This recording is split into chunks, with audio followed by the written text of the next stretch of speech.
Di video sebelumnya, kita memprediksi bahwa pengikatan Loki bisa jadi terinspirasi dari keterlibatan Tyr dalam pengikatan Fenrir. Sama seperti Tyr yang membantu merantai Fenrir untuk melindungi dunia dari Ragnarok, Shanks mungkin saja membantu para raksasa untuk menahan Loki, seseorang yang mengaku akan membawa kehancuran terhadap dunia. Ragnarok. Dan rantai Gleipnir dalam cerita Shanks adalah rantai batu laut atau Kairoseki. Bisa jadi, peristiwa ini adalah hal yang menguatkan hubungan Shanks dengan para raksasa. Dan sepertinya prediksi tersebut telah dikonfirmasi di chapter 1131 bahwa seperti Tyr yang terlibat dalam pengikatan Fenrir, Shanks juga terlibat dalam pengikatan Loki. Kalian bisa cek video tersebut untuk penjelasan lebih detailnya. Di chapter 1131, Loki berkata kepada Luffy bahwa dia telah diikat selama 6 tahun, dan 6 tahun yang lalu adalah tepat saat Shanks mendapatkan gelar Yonko. Apakah Shanks menjadi Yonko karena keterlibatannya dalam pengikatan Loki? Dan apa implikasinya jika Shanks terlibat dalam pengikatan Loki? Aku Nayo. Selamat datang di Asosiasi Korban Thriller Bark.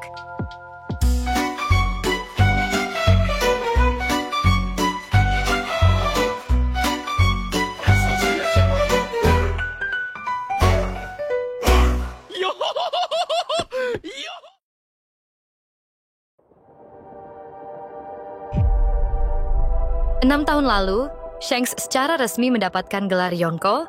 6 tahun lalu pula, Loki diikat di Treasure Tree Adam. Di chapter ini disebutkan bahwa Loki memiliki bounty sebesar 2,6 miliar berry. Bounty tersebut adalah bounty level Yonko.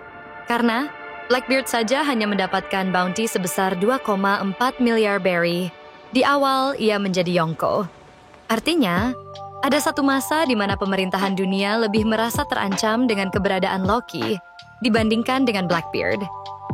Dan apa juga yang dimaksud dengan special bounty? Pada keterangan bounty Loki, aku rasa ini pertama kalinya kita mendengar istilah special bounty di One Piece. Nah, dari sini bisa kita tarik kesimpulan bahwa keterlibatan Shanks dalam pengikatan Loki adalah pemicu naiknya Shanks sebagai Yonko. Karena jika Shanks mendapatkan respect dari para raksasa Elbaf karena telah membantu mereka mengikat Loki, maka otomatis Shanks telah mendapatkan dukungan dari pasukan paling ditakuti di dunia, yaitu para raksasa. Dengan satu wilayah ini saja, sudah membuat Shanks bisa mengumpulkan armada yang mengerikan, walaupun armada sisanya hanya sekumpulan bajak laut lemah yang ia lindungi. Jadi, sangat masuk akal jika keterlibatan Shanks dalam pengikatan Loki adalah pemicu naik tahtanya dia sebagai salah satu dari 4 kaisar lautan. Dari cara Loki berbicara tentang Shanks juga terlihat seperti dia punya semacam dendam terhadap Shanks, yang makin menguatkan spekulasi ini. Dan jika benar pengikatan Loki terinspirasi dari pengikatan Fenrir di mitologi Nordik, apakah ini berarti buah iblis Loki adalah Mythical Zoan Inu-Inu Nomi model Fenrir? Di chapter ini, Loki menjelaskan bahwa saat ini mereka sedang berada di Realm of the Dead, lapisan terbawah dari Pulau Elbaf, tempat di mana para kriminal dan terpidana dibuang. Sebuah penjara sekaligus tempat eksekusi. Realm of the Dead mungkin terinspirasi dari Helheim di mitologi Nordik. Helheim dalam mitologi Nordik adalah alam yang gelap, dingin, dan suram, tempat bagi jiwa-jiwa yang meninggal karena penyakit atau usia tua yang tidak mati dengan mulia di medan perang. Helheim juga memiliki area hukuman di mana jiwa-jiwa yang jahat, seperti pembunuh dan pengkhianat dihukum. Helheim dikuasai oleh Hel Putri Loki. Di sini Loki menjelaskan bahwa Realm of the Dead atau Underworld dalam legenda Elbaf disebut juga sebagai The First World. Sementara dalam mitologi Nordik, Niflheim, alam primordial es dan kabut, dan Muspelheim, alam primordial api adalah 2 alam primordial. Pertama yang ketika keduanya bertabrakan terbentuklah 9 realms atau 9 alam. Helheim terletak di Niflheim dalam mitologi Nordik. Nah, apakah itu artinya di Elbaf ada lokasi lain yang terinspirasi Muspelheim? Dan apa yang dimaksud dengan The First World di sini? Apakah istilah tersebut hanya berlaku untuk Elbaf? Atau berlaku untuk seluruh dunia One Piece? Pernyataan Loki di sini semakin memperdalam misteri signifikansi Pulau Elbaf bagi dunia One Piece. Dari beberapa poin tersebut, ada beberapa spekulasi buah iblis Loki yang bisa kita buat. Yang pertama, benar buah iblis Loki adalah Mythical Zoan Inu Inu, Nomi, model Fenrir, sesuai dengan penjelasan di 2 video kita sebelumnya. Yang kedua, buah iblis Loki adalah Mythical Zoan Inu Inu, Nomi, model Garmer. Garmer adalah anjing penjaga Helheim yang akan bertarung dengan Tyr di Ragnarok. Dalam mitologi Nordik, menurut beberapa pendapat, terkadang Garmer dan Fenrir dianggap sebagai sosok yang sebenarnya sama. Bukan 2 sosok yang berbeda. Teori ini didukung oleh judul chapter ini, yaitu Loki of the Realm of the Dead. Sementara Garmer adalah anjing penjaga Helheim yang juga Realm of the Dead, atau alam orang mati. Di cerita God of War Ragnarok, Garmer adalah anjing neraka yang dimasukkan jiwa Fenrir oleh Loki. Jadi teori ini basisnya menurutku cukup kuat ya. Yang ketiga, buah iblis Loki adalah Mythical Zoan Hito Hito Nomi model Hel. Dalam mitologi Nordik, Hel adalah anak dari Loki, sekaligus penguasa Helheim. Judul chapter Loki of the Realm of the Dead mungkin bisa menjadi indikasi bahwa kekuatan Loki sangat berkaitan dengan konsep neraka.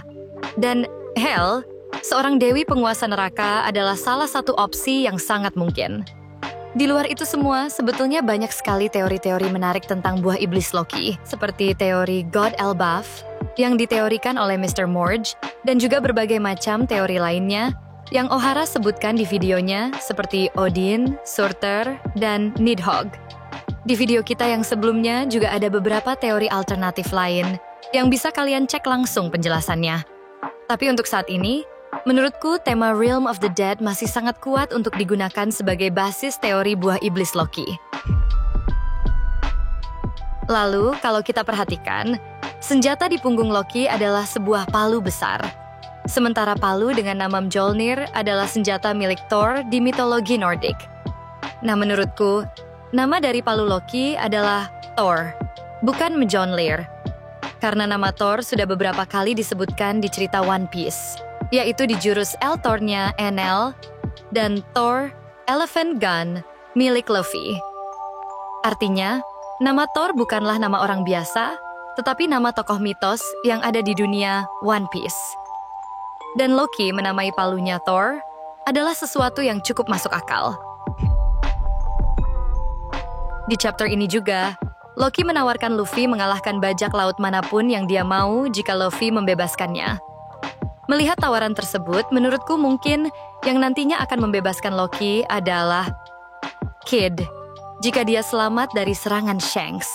Dan dia akan meminta Loki untuk melenyapkan bajak laut Akagami karena telah menghancurkan kru dan kapal bajak laut Kid. Dan kebetulan sekali, mereka berdua sama-sama memiliki dendam terhadap Shanks. Jadi, apakah Kid akan membebaskan Loki dan memulai Ragnarok? Selain pembahasan mengenai Ragnarok, menurutku bisa jadi Arc Elbaf akan menjadi tempat reuni buat banyak karakter. Luffy akan reuni dengan Shanks, Usopp akhirnya bertemu Yasop, Luffy juga akan reuni dengan Grand Fleet atau setidaknya Hajrudin. Mungkin Vivi juga akan reuni dengan Straw Hat Crew di Elbaf. Dan yang paling menyentuh tentunya Robin yang akhirnya akan bertemu kembali dengan Saul. Bahkan Robin sengaja mencukur rambutnya menjadi model pre-time skip agar Saul bisa mengenalinya saat mereka reuni. Terakhir, karena chapter ini mengkonfirmasi bahwa pohon besar di Pulau Elbaf adalah benar Treasure Tree Adam, di video selanjutnya kita akan mengeksplor lebih jauh tentang Treasure Tree Adam dan apa peran pohon ini di Final War One Piece. Jadi, jangan lupa subscribe channel ini dan nyalakan notifikasi agar nggak ketinggalan video selanjutnya ya. Aku Nayo, sampai jumpa di video selanjutnya.